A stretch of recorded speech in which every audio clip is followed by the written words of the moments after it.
এই হাদিসটির প্রেমে পড়ে গেছি, তো আপনারাও শুনে যান। আপনি যখন নিজের ঘরে নীরবে কান্না করবেন, আল্লাহ তখন ফেরেশতাদের উদ্দেশ্য করে বলেন, কোন জিনিস আমার এই বান্দার চোখে পানি আনলো? ফেরেশতাগণ বলেন, আপনার বান্দা সুখে নেই, আপনার বান্দা অনেকদিন হাসেনি।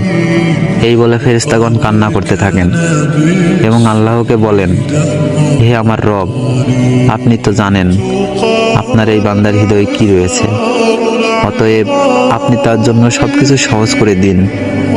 আল্লাহ বলেন, আমার এই বান্দা এমন কিছু জীবন থেকে হারিয়ে ফেলেছে যে সে অধিক ভালোবেসেছিল।